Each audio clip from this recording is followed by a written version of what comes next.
అతి తక్కువ బడ్జెట్తో మీ పర్సనల్ ఇంటర్వ్యూస్ మరియు వ్యాపార ప్రకటనల కొరకు ఈ నంబర్ని సంప్రదించండి.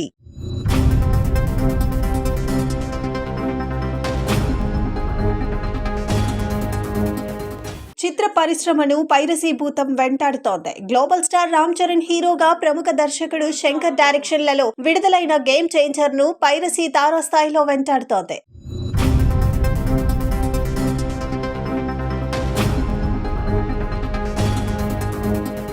తాజాగా ఈ సినిమా పైరేటెడ్ వర్షన్ ను చట్టవిరుద్ధంగా ఏపీలో లోకల్ టీవీ ఛానల్లో ప్రసారం చేయటం దుమారాన్ని రేపింది. దీంతో ఫిర్యాదు మేరకు విశాఖ కమిషనరేట్ పరిధిలోని గాజువాక పోలీసులు క్రైమ్ క్లూస్ టీమ్ తో కలిసి రంగంలోకి దిగి కేబుల్ టీవీ కార్యాలయంలో దాడులు నిర్వహించింది. కార్యాలయంలోని అన్ని పరికరాలను అధికారులు స్వాధీనం చేసుకుని టీవీ ఛానల్ సిబ్బందిపై ఎఫ్ఐఆర్ నమోదు చేసి అరెస్టు చేశారు. అయితే గేమ్ చేంజర్ చిత్రం విడుదలకు ముందు నుంచి భారీ కుట్రలను తెరతీస్తున్నారని ఆ చిత్ర బృందం అంటోంది. మొదట X, Twitter, Instagram, Facebook, YouTube వంటి సోషల్ మీడియా ప్లాట్ఫామ్లలో గేమ్ చేంజర్ కు వ్యతిరేకంగా ప్రణాళికాబద్ధమైన ప్రతికూల ప్రచారం జరిగిందని చిత్ర బృందం గుర్తించింది. ఈ నేపథ్యంలోనే ఇటీవల ఎస్వీసీ సంస్థ 45 మందిపై ఫిర్యాదు చేయగా దీనిపై విచారణ జరుగుతుండగానే టీవీలో టెలికాస్ట్ కావటం, ఇటీవల ఓ ప్రైవేట్ బస్సులో సినిమాను ప్రదర్శించిన సాక్ష్యం బయట రావటం చిత్ర బృందాన్ని నిర్ఘాంతపరిచింది. అయితే గేమ్ చేంజర్ హెచ్డి పైరసీకి గురైతే డాక్ మహారాజు, సంక్రాంతికి వస్తున్న సినిమాలకు సైతం ఈ పైరసీ సెగ తాకింది. కాకపోతే క్వాలిటీ లేకపోవటం వల్ల